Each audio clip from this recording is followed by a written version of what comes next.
c'est La fille ressuscitée, un thriller à suspense d'Ella Dark FBI, livre 21, écrit par Blake Pierce, lu par Audrey. Prologue. Ricky Toledo luttait pour sortir des ténèbres qui l'engluaient, cette léthargie poisseuse d'une cuite carabinée. Une cacophonie martelait son crâne et une aridité âcre lui étreignait la gorge, comme s'il avait remué des poubelles du bout des lèvres la veille. Mon Dieu, quelle quantité d'alcool avait-il pu siffler hier soir? Il avait l'impression que son cerveau avait mariné dans de l'essence pour fuser rebaptisé whisky. Des souvenirs incertains lui revenaient. Il se revoyait enchaîner les verres au bar jusqu'à 1 heure indue, rire aux éclats avec ses donateurs corpulents qu'il considérait comme des amis, leurs visages déformés tels des esquisseuses à l'huile. Puis cette idée géniale de prolonger la fête dans un club de striptease où il avait crié à tue-tête, brisé des verres. Il avait bu jusqu'à ce que le ciel tournoie, perdant toute notion du haut et du bas, ivre au point de ne plus sentir la caresse du vent. C'était là son dernier souvenir net avant que tout ne sombre dans l'oubli. Il avait dû pousser la démesure un peu trop loin cette fois-ci, même pour lui. Chacun de ses os semblait remplacé par des parpaings. Ou alors il était passé sous un camion et ce demi-sommeil était un purgatoire où ses membres refusèrent de répondre mais pas sa douleur. Ricky tenta de bouger à nouveau, sans plus de succès qu'un frémissement de l'épaule. Ses paupières étaient collées par un mélange infernal de sueur et de sécrétions liées à la gueule de bois. Il fut soudain frappé par le froid glacial. Ses vêtements, d'habitude impeccables pour les réunions du conseil, collaient à sa peau avec insistance. S'était-il écroulé devant une fenêtre ouverte ou dans une ruelle sombre? Sa bouche était pâteuse et sa langue cherchait désespérément une explication sans en trouver aucune, si ce n'est le goût âcre du tabac consommé sans compter. Peu après, il prit conscience de la dureté sur laquelle il reposait. L'humidité du béton et cette odeur de moisie envahissante complétaient ce tableau austère. Quelque chose était clairement anormal ici, rien ne correspondait à ses nuits habituelles. En forçant ses yeux à s'ouvrir, il dut cligner plusieurs fois pour éclaircir sa vue encore embrouillée par le noir absolu qui l'enveloppait. Il ne voyait rien, pas même sa main devant ses yeux, mais il sentait la rudesse glaciale et humide de la pierre sous ses doigts. Était-ce là son enfer personnel?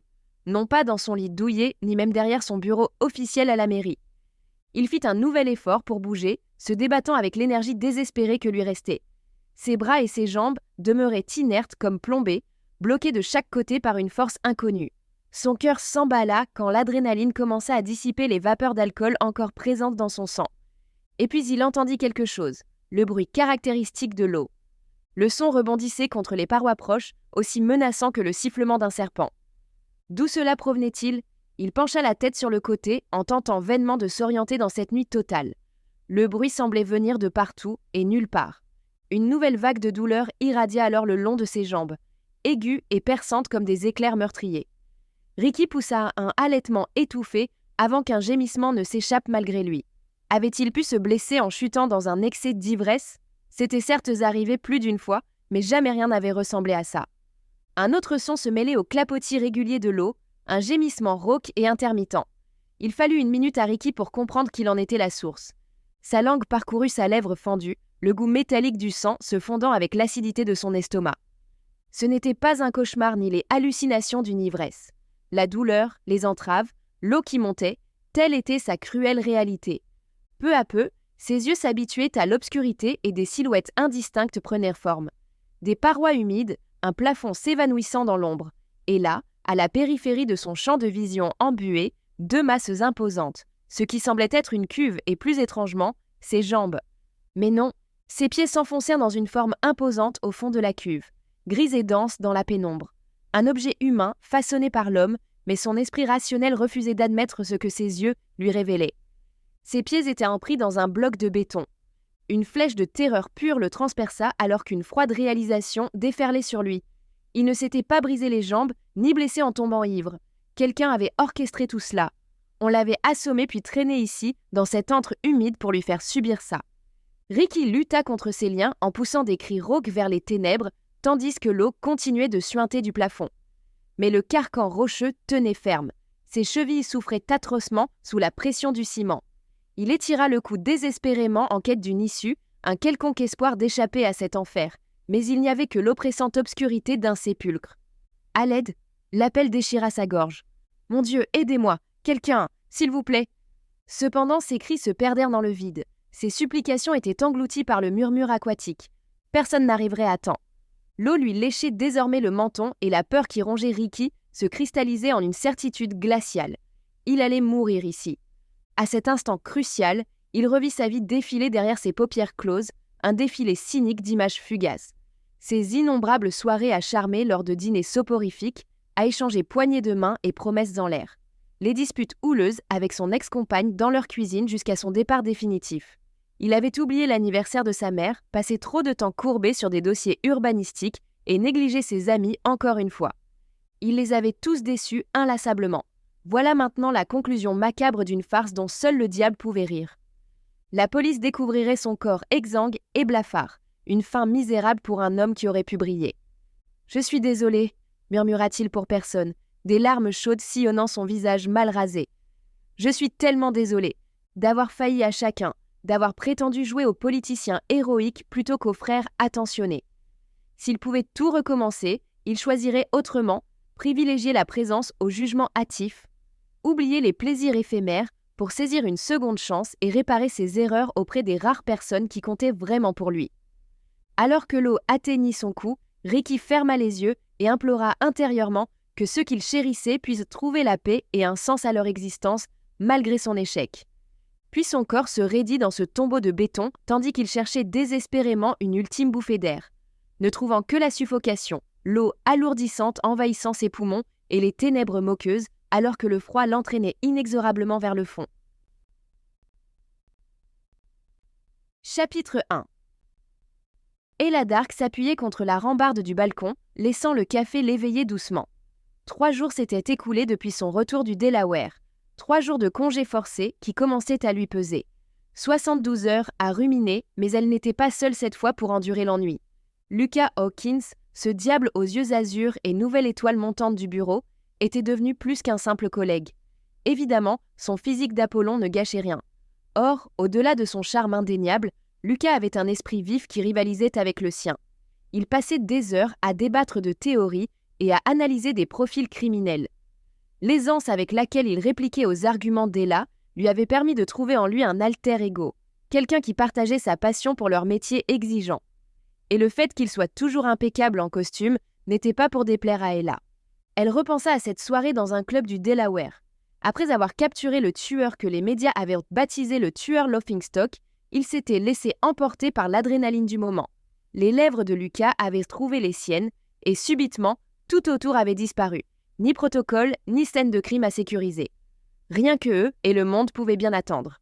Elle secoua la tête pour chasser ses pensées et se dirigea vers la cuisine. Ils s'étaient embrassés, et après, cela ne changeait rien, surtout qu'ils n'avaient pas réitéré malgré les occasions qui s'étaient y présentées. De toute façon, Ella avait d'autres préoccupations actuellement. Mia Ripley, par exemple, sa complice de toujours. Imaginez une Thelma version commando, sans langue de bois ni faux semblant. Elles avaient affronté bien des tempêtes ensemble et en étaient ressorties plus endurcies, leur foi en l'humanité mise à rude épreuve. Mais ces derniers temps avaient atteint un niveau d'intensité inédit. Tout avait commencé avec Logan Nash, l'homme qui avait assassiné le père d'Ella des années plus tôt, retrouvé mort dans une planque avec une balle dans la tête. Puis il y avait eu Randall Carter, ancien directeur du bureau en disgrâce et ennemi juré des 2 femmes. Et sans oublier Trevor Garbett, l'ex-mari odieux de Mia, qui avait finalement reçu sa dose de plomb courtoisie d'un Glock 17. 3 morts liés par un point commun.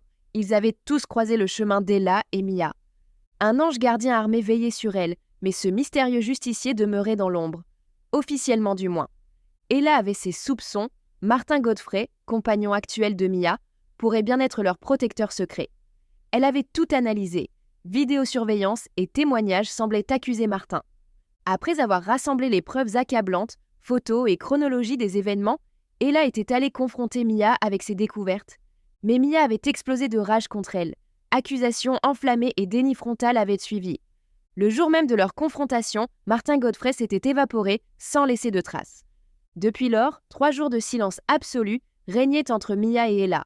Appels ignorés et messages sans réponse. Ella se détacha du balcon et retomba sur sa chaise dans la cuisine. La caféine assaillait son système tel un train de marchandises, sans toutefois apaiser l'angoisse qui menaçait d'exploser au creux de son estomac. Que faire désormais ? Ramper jusqu'à Mia ? Présenter des excuses ? Elle en doutait. Mia s'entêtait comme une mule et sans doute se murait-elle toujours dans le déni. Ce n'était pas leur première confrontation, mais ce silence de glace marquait un nouveau chapitre. 3 jours d'un vide abyssal. Ella attrapa son téléphone, hésitant à composer le numéro de Mia pour la 20e fois depuis lundi. Mais l'orgueil joue de drôles de tours.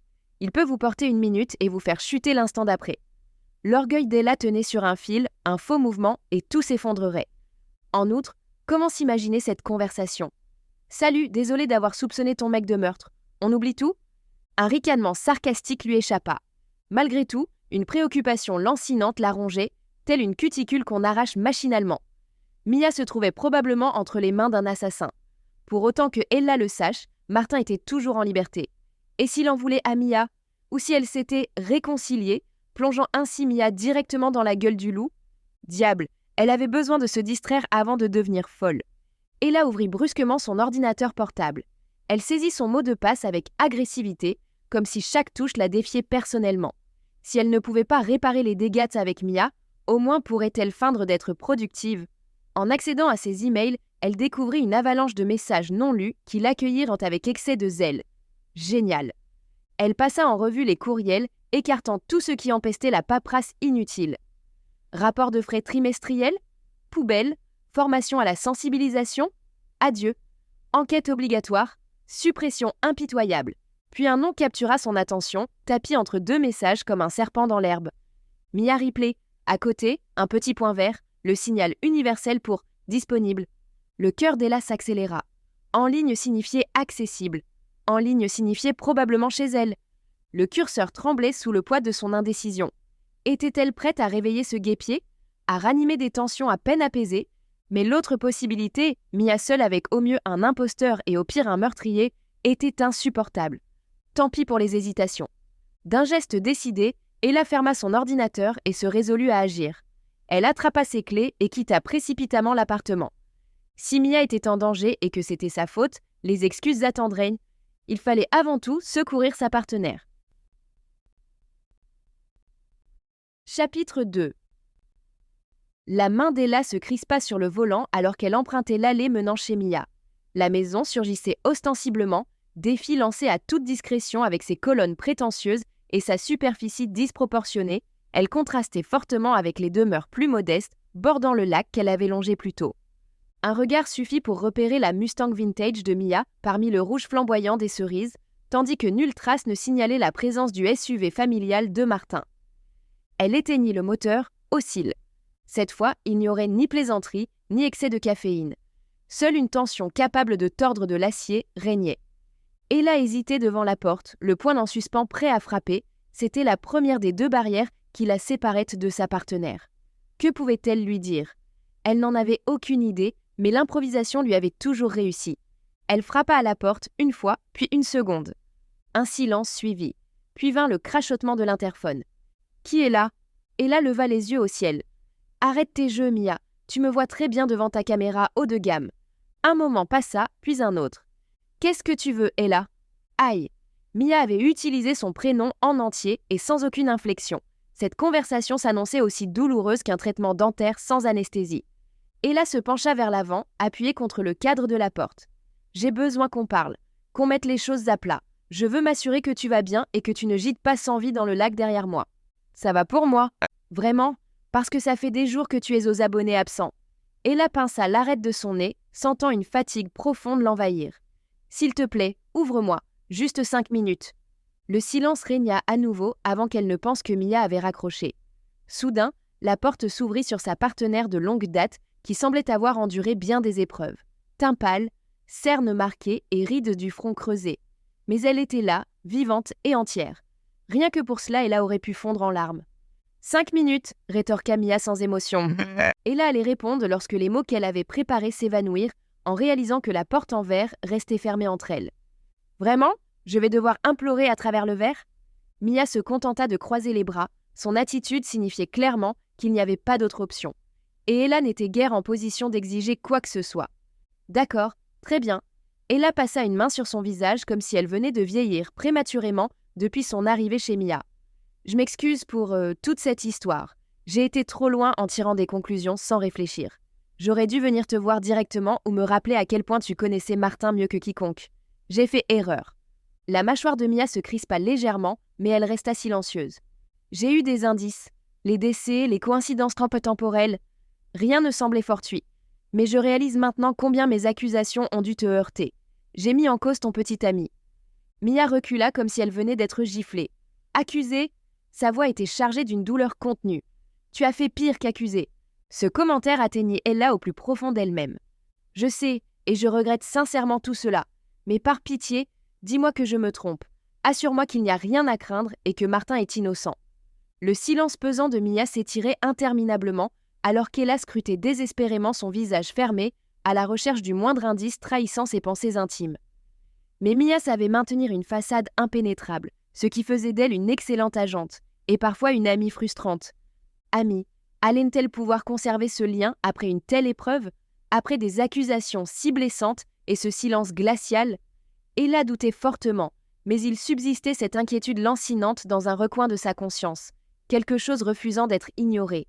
Car au-delà de toute la colère justifiée de Mia et malgré sa détermination silencieuse, quelque chose brillait dans ses yeux rougis, quelque chose qui ressemblait étrangement à la peur. La prise de conscience frappa Ella avec la violence d'un coup de massue.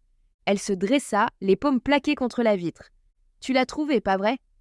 Un tic agita la mâchoire de Mia et l'espace d'un instant, il sembla à Ella qu'elle allait tout lâcher, partager le secret qui les dévorait toutes deux. Mais soudain, une barrière sembla se dresser dans le regard de Mia, qui devint froid. Mort. « Je crois que tu ferais mieux de partir, lâcha Mia. 4 mots dénués de toute émotion, un coup de pied aux tripes. Ella sentit son estomac se nouer. Elle recula, loin de la fenêtre, tout en tentant désespérément de percer le masque impénétrable que Mia s'obstinait à arborer. « Martin, quand tu l'as vu, qu'est-ce que ça t'a fait ?» Mais il n'y avait rien, seulement un mur intransigeant contre lequel Ella butait depuis des jours. Elle scrutait ce visage stoïque cherchant une brèche comme Mia lui avait enseigné, à la recherche désespérée d'une étincelle chez cette femme pleine d'esprit et résiliente en qui elle avait placé sa confiance et confié ses secrets les plus enfouis. Mia, cependant, ne lui renvoyait qu'un regard glacé d'étrangère. La gorge d'Ella se serra et des larmes menacèrent derrière ses yeux. Elle les repoussa avec une habileté rodée. « Entendu !» dit-elle en faisant un pas en arrière, les poings serrés, se contraignant à soutenir ce regard dur comme la pierre. « Je pars. Prends soin de toi. » Le regard perçant de Mia frappa Ella avec la force d'un piqueur pneumatique. Les secondes s'étirèrent. Ce qui n'avait duré que 5 secondes lui parut une éternité. L'instinct d'Ella se rebella, soulevant des questions auxquelles elle refusait de répondre. Venait-elle d'ébranler plus qu'une collaboration, une amitié forgée dans les épreuves du combat, par le sang versé, la sueur et les larmes? Mia était à quelques mois de poser son insigne pour un retrait bien mérité, sous les tropiques avec pina colada sur fond de plage ensoleillée. Et la voilà peut-être en train de faire voler ce rêve en éclats. Elle aurait peut-être dû garder le silence. Laisser les morts enterrer leurs morts. Après tout, que pouvait-elle y changer? Mais cela n'avait jamais été dans sa nature. Pas quand des vies étaient en jeu, et surtout pas celle de Mia. La porte se referma avec la finalité d'un couvercle de cercueil. Ella cligna des yeux pour chasser le trouble alors que les larmes menaçaient toujours de couler. Elle avala péniblement la boule qui obstruait sa gorge. C'était peut-être fini ainsi. Elle ne reverrait sans doute jamais Mia Ripley, celle qui lui avait appris à lire entre les lignes du front des suspects, à sécuriser une maison selon le protocole ou encore à deviner toute une vie dans les lignes d'un pouce. Celle qui l'avait tirée hors des bureaux anonymes pour l'initier à un métier dont elle n'aurait jamais osé rêver adolescente. Mia avait été plus qu'une mentor ou une coéquipière. Elle avait été cette grande sœur qu'Ella n'avait jamais eue, une présence rassurante dans un monde souvent chaotique. Elles avaient traversé des tempêtes ensemble, pensé leurs blessures mutuelles et exorcisé leurs fantômes autour de whisky bon marché et de plaisanteries faciles. Quand personne ne croyait en Ella, Mia était là pour elle. Quand elle-même doutait, c'était Mia qui la relevait des abîmes où elle risquait de sombrer. Et voici qu'en quelques mots maladroits, Ella risquait d'avoir réduit en poussière ses liens tissés dans l'adversité et scellés par les épreuves. Elle fit demi-tour et vacilla jusqu'à sa voiture, lasse comme si ses jambes étaient été lestées de plomb. Derrière le volant, ses doigts engourdis peinèrent à extraire son téléphone de sa poche. Son écran flou semblait danser devant ses yeux, mais elle parvint tant bien que mal à taper un message. « Besoin de parler. Tu es dispo ?» Elle appuya sur « Envoyer » avant que le doute ne puisse la saisir davantage. La réponse ne tarda pas. Lucas devait attendre son appel au secours. « Oui, j'en peux plus ici. » Ella démarra et quitta les lieux à toute allure. Le domaine s'éloigna dans son rétroviseur, tandis qu'elle se débattait toujours avec cette avalanche incessante d'interrogations. Est-ce que ça va pour Mia? Cache-t-elle quelque chose que je ne sais pas? Et Martin, est-il encore là? La souffrance qui lui serrait la poitrine ne s'atténuait avec aucune distance. Le lien entre elles avait franchi un cap, et Ella doutait de pouvoir jamais retrouver le chemin du retour. Chapitre 3. L'appartement de Lucas était une ode au minimalisme, d'une élégance épurée où l'on aurait pu garer un char d'assaut dans le salon. Seule trace d'humanité, un maillot des Boston Celtics sous verre, une machine à expresso aussi lustrée qu'une Porsche en vitrine et une seule étagère chargée de manuels du FBI et, ô surprise, de romances à l'eau de rose. Lucas Hawkins cachait donc bien son jeu. Mais Ella n'était pas là pour juger sa décoration ou ses goûts littéraires étonnants. Elle avait besoin de panser ses blessures et de se reprendre après une matinée cauchemardesque. Elle avança dans le salon, ignorant la douleur lancinante dans son dos qui pouvait dater de la semaine dernière ou d'il y a un an. À cet instant, chaque muscle lui faisait mal et elle n'avait plus la force de s'en préoccuper. Rejoignant le canapé, elle s'y laissa tomber et posa les pieds sur la table basse. Lucas surgit de la cuisine avec son sourire à faire tomber les top modèles. « C'est quoi cette histoire? On ne monte pas les pieds sur la table chez mamie. » Ella leva les yeux et découvrit ses baskets maculées de boue. Zut! Même les gestes les plus simples lui échappaient. D'un mouvement brusque, elle les retira et dit « Oups, désolé. Excusez, dis-moi qu'est-ce qui te tracasse tant ?» À moitié ouvrant les yeux, Ella grogna un semblant de réponse inintelligible. Elle aurait aimé tout lui expliquer depuis le début, mais elle ne parvenait même pas à remonter assez loin pour trouver où tout avait commencé. Comme si cela remontait au jour où elle avait accepté d'être agent spécial. « Ripley !» souffla-t-elle finalement. En un mot, cela résumait tout. Lucas revint avec 2 mugs tellement grands qu'on aurait pu y prendre un bain. « Tu as besoin d'un Lucas Spial, savoure ça. » Il déposa les tasses devant elle avant de se glisser à côté d'elle sur le canapé. Assez près pour que le parfum de son gel douche lui parvienne. « C'est quoi un Lucas spécial ?»« Un mix exclusif. » Elle prit une tasse et renifla son contenu avec défiance, comme un chat errant devant une pièce de viande suspecte. Quels sont les ingrédients? Dois-je m'inquiéter? Jamais avec le café. 2 arabicas sélectionnés avec soin pour leurs arômes complémentaires. L'un Sumatra pour sa profondeur, l'autre éthiopien pour sa vivacité. Une touche de zeste d'orange pour réveiller tes sens. Elle le fixa comme s'il venait d'une autre planète. Elle toucha son front du bout des doigts. Tout va bien? Pas de fièvre? Il attrapa sa main et l'éloigna doucement. Si tu veux me toucher, demande simplement. Malgré elle, Ella esquissa un sourire contrarié. Il avait ce don pour se montrer charmant avec cette assurance aguicheuse, en utilisant café et boutade comme appât. Vraiment? Lucas haussa nonchalamment les épaules. Assez bavardé, raconte-moi ce qui est si grave que tu as interrompu ma matinée chargée. Son regard balaya la pièce à nouveau, où rien n'évoquait une quelconque urgence domestique. Tu avais des choses à faire? Il brandit son ordinateur portable posé non loin du canapé. Des emails importants. Certains prennent encore la peine de les lire. Ella acquiesça en reconnaissant implicitement son point avant de goûter au café qu'elle dut admettre être parfait. Son palais fut envahi par des saveurs riches et corsets relevés d'une note fraîche qui lui ouvrit instantanément l'esprit. Lucas savait précisément comment elle aimait son café, chaud, robuste et légèrement sucré. Elle refoula cette pensée et verrouilla la porte de son esprit. Impossible d'aller plus loin. Elle et Lucas étaient à partenaires. Un point c'est tout. Les regards furtifs, les contacts accidentels, la tension croissante à chaque conversation, rien de tout cela ne comptait. Ils s'entendaient en bien et hors de question qu'elle laisse ses instincts prendre le dessus. Et pourtant, sa présence à lui seule suffisait à électrifier ses sens, faisant vaciller toutes les raisons pour lesquelles il ne fallait pas mêler travail et plaisir. Le simple plissement de ses yeux lorsqu'il souriait était une tentation, éveillant l'envie ludique de tracer des chemins avec sa langue. Ella but une longue gorgée de café, s'en servant comme un bouclier contre la chaleur montante le long de son cou. Une chaleur due, sans aucun doute, à l'effet du breuvage, et non à la distraction que représentait son partenaire d'au moins 1,80 m, vêtu d'un survêtement qui mettait en valeur chacun de ses muscles. « Alors » commença Lucas sur un ton traînant. « Tu vas me dire ce qu'il en est, ou je dois insister? Tu veux la version détaillée? Assieds-toi. » Lucas baissa les yeux. « Je suis déjà assis. » C'est une expression. « D'accord, vas-y. Commence par le plus important. J'ajouterai les détails manquants plus tard. » Ella soupira, reposa sa tasse avant que celle-ci ne se brise sous la pression de ses doigts. Mia est encore furieuse pour cette histoire avec Martin. Elle ignore mes appels et persiste à m'éviter. Lucas émit un son entre la toux et le grognement, exprimant clairement son empathie masculine pour la situation délicate. « Tu lui en veux ? Après tout, tu as soupçonné son petit ami de meurtre ?»« Et il l'est », rétorqua Ella avec acrimonie. Mais visiblement, 18 mois passés à se sauver mutuellement ne valent rien face à un peu de soleil. On s'attendrait à ce qu'elle te croie, vous êtes inséparables, après tout. L'amertume filtrait dans sa voix malgré elle. Cette trahison, ces reproches silencieux, c'était aussi douloureux que l'enfer lui-même. Ensemble, elles avaient survécu au pire, pensant leur plaie mutuelle et avançant malgré la boue qui les alourdissait. Elles étaient l'une pour l'autre une protection infaillible, partenaires jusqu'à la fin. Voir cette confiance mise en doute pour une histoire de flirt avec un prétendu héros lui portait un coup terriblement dur. Lucas bougea légèrement, touchant son genou du sien. Ella retint son souffle de peur qu'il se retire, mais resta immobile pour savourer cette proximité réconfortante. Sa chaleur rassurante et sa présence solide étaient à la fois stupides et imprudents, mais elle trouvait là un apaisement fugace.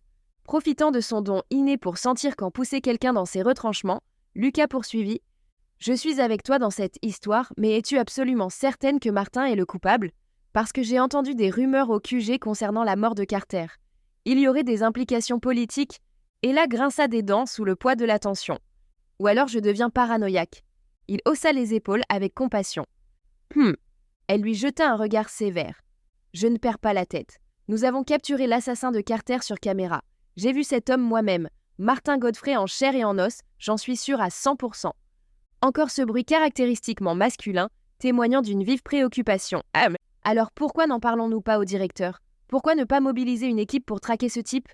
Ella secoua la tête avec résignation. Le directeur ne prendra jamais cela au sérieux et quelle preuve ai-je réellement ? Une image floue ? Ma parole seule ? Edis m'a convoqué il y a peu pour me sommer d'abandonner l'affaire.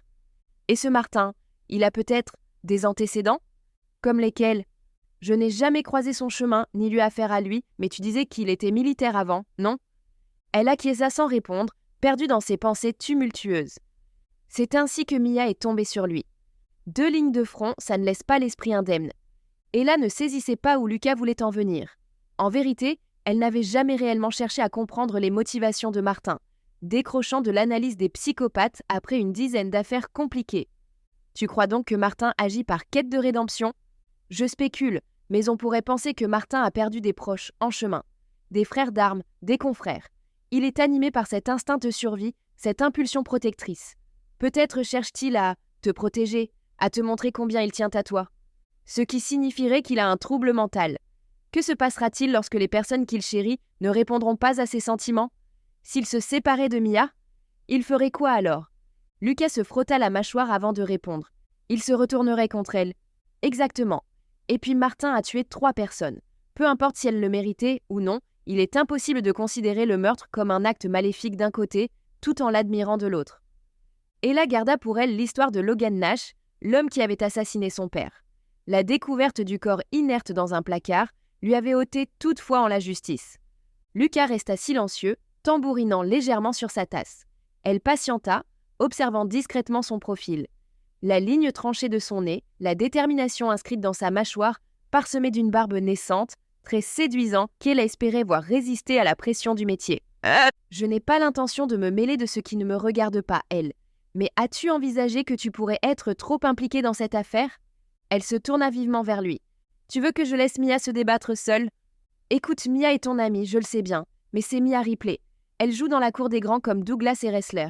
Elle n'est pas naïve. Ses articles sont recommandés aux nouvelles recrues à l'académie et elle a même donné une conférence sur le profilage avec simplement des mouvements de pouce l'année dernière. Et alors ? Ce que j'essaye de dire, c'est que Ripley maîtrise la psychologie humaine, sans doute mieux que nous deux réunis. Si Martin est du genre protecteur excessif alors, personne n'aime les hypocrites. Un sourire effleura les lèvres d'Ella. Lucas ignorait bien des choses mais s'évertuait à chasser son pessimisme. « Tu as peut-être raison, » admit-elle. Mia sait se défendre. Elle est probablement la meilleure tireuse du bureau. Cette femme pourrait viser les ailes d'une mouche en plein vol. Vraiment ? Sans exagérer, je l'ai vue toucher un homme, disons dans une zone peu conventionnelle. Elle prétendait que c'était accidentel, mais... Le portable d'Ella se mit à vibrer intensément dans sa poche. Sur l'écran clignotait Edis, faisant chuter son estomac jusqu'à ses pieds. « Le directeur veut me voir », annonça-t-elle. Lucas fit un geste pour lui indiquer de répondre et s'écarta vers un coin pour plus d'intimité. Elle prit une grande inspiration et glissa pour décrocher. Retour au travail. « Bonjour monsieur », lança-t-elle. « Ella, rejoins-moi au QG immédiatement. » La voix rauque d'Edith traduisait une tension palpable. En arrière-plan résonnait le brouhaha typique d'un briefing urgent. Peut-être venait-il tout droit d'un tel débriefing. « J'y serai dans 20 minutes. Quel est le problème ?»« Le problème, c'est chaotique ici. Je ne peux en dire plus maintenant, mais quelqu'un qui compte énormément pour moi est... » Le directeur marqua une pause abrupte. « Entendu. » Elle savait qu'il était préférable de ne pas insister pour obtenir davantage au téléphone. « Mais monsieur, je devais normalement être en congé aujourd'hui. » « Je vais arranger ça. Considère ton salaire doublé pour ce mois-ci. J'ai besoin des meilleurs sur le terrain dès hier compris. » Ella retint son souffle un instant. Parfait. Une mission solo en plus du tumulte avec Mia et Martin. L'univers semblait vraiment conspirer contre elle ces temps-ci. Compris, monsieur. La communication fut coupée. À l'autre bout de la pièce, Lucas la fixait, les yeux grands ouverts et les sourcils arqués en signe d'interrogation. « Un appel à l'action ?» interrogea-t-il. Ella poussa un grognement en se redressant, ses articulations protestant.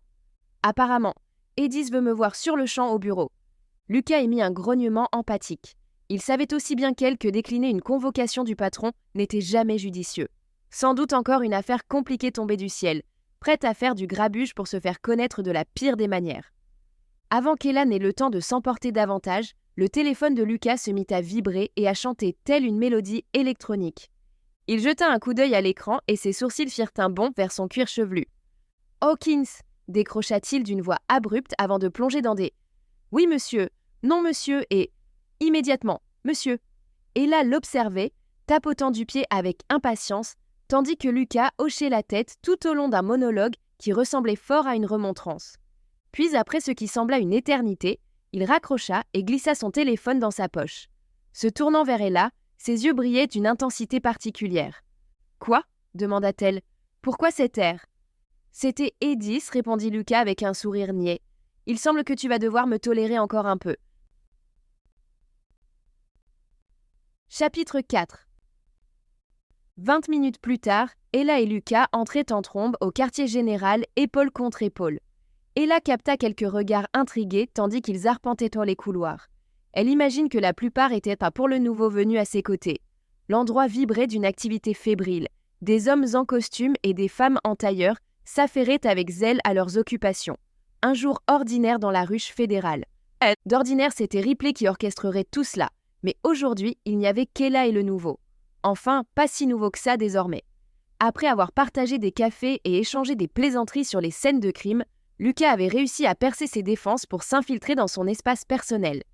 Il avait comblé le vide laissé par Mia dans sa vie. Ella secoua cette pensée de son esprit. Pas le temps pour les regrets quand il y avait tant à faire. « Tu crois qu'il va nous passer un savon pour ce type au laughingstock ?» interrogea Lucas alors qu'Ella appuyait sur le bouton de l'ascenseur. L'effraction, peut-être bien. Les portes de l'ascenseur s'écartèrent avec un tintement métallique, invitant comme une gueule ouverte, prête à avaler sa proie. Ils entrèrent et choisirent l'étage suprême. « Cela a fonctionné cependant, poursuivit-elle. Et je suis certaine qu'Edith te félicitera personnellement pour t'avoir mis dans le pétrin administratif pendant les semaines à venir. » Lucas s'adossa à la paroi réfléchissante. On ne fait pas d'omelette sans casser des œufs. Ella le survola du regard. Il n'avait pas perdu son assurance habituelle. Ce charme juvénile et cet esprit malicieux constituaient un cocktail redoutable pour quelqu'un ayant un faible pour les belles choses aux angles saillants. « Écoute-toi, Hawkins, tu résous une affaire et tu te crois déjà détective privé. » Il se raidit immédiatement et ajusta sa veste. « Je blague seulement. J'espère juste avoir assez de crédit auprès d'Edith pour compenser cet impair. » Ella soupira bruyamment devant tant de naïveté, mais elle devait admettre qu'il n'avait pas tort. Lucas Hawkins pouvait charmer même la plus stricte des nonnes, et leur chef n'y était pas insensible non plus. Edith semblait avoir une affection particulière pour son protégé aux yeux azurés. Autrefois, c'était elle qui bénéficiait de cet avantage, mais elle imaginait que tout le monde avait une date limite de consommation. Admettre cela lui piquait légèrement le cœur. Les portes coulissantes de l'ascenseur s'écartèrent brusquement au niveau désiré, révélant le sommet au décor boisé, le vestibule d'Edith, ce sanctuaire intérieur où les affaires prenaient forme ou étaient démontées pièce par pièce, où les carrières naissaient ou périssaient au gré des humeurs d'un dieu casanier, affublé d'une calvitie naissante et porteur d'une rancœur tenace. Ella se redressa, le menton haut, suivi de près par Lucas, qui troqua son air enjoué contre une mine sérieuse, empreinte d'un professionnalisme tranchant. Il incarnait l'homme de loi dans toute sa splendeur, capable de passer avec une aisance déconcertante du rire à la rigueur. Elle ne pouvait s'empêcher de trouver cela surprenant, et ce même après tout ce temps passé à ses côtés. Sous ses airs décontractés et son sourire charmeur se cachait un vrai sens du devoir. Elle avait l'impression de ne connaître de Lucas que la surface, une idée qui oscillait entre l'excitant et l'inquiétant. Il était temps de se ressaisir. Le bureau d'Edis les attendait au bout du couloir. Ella s'y dirigea résolument, sans même prendre la peine de frapper à la porte. Edis était du genre à juger sévèrement toute hésitation. « Monsieur », dit-elle en entrant. Lucas réitéra le salut. Edis leva les yeux vers eux, ses yeux clairs se réduisant à de simples fentes derrière ses lunettes fines. Il imposait comme un stratège bureaucratique, avec sa cravate criarde et son fauteuil présidentiel. Un colosse dans un écrin délicat, cet endroit était son royaume. « Agent !» marmonna-t-il en les invitant d'un geste à prendre place. Une sommation qui se voulait cordiale. Ella prit place sur l'une des chaises devant le vaste bureau, suivi par Lucas. Sans perdre un instant, Edis poussa vers eux deux dossiers. Nous espérons que vous avez apprécié cet aperçu. Pour continuer à écouter ce livre audio sur Google Play Livres, utilisez le lien dans la description de la vidéo.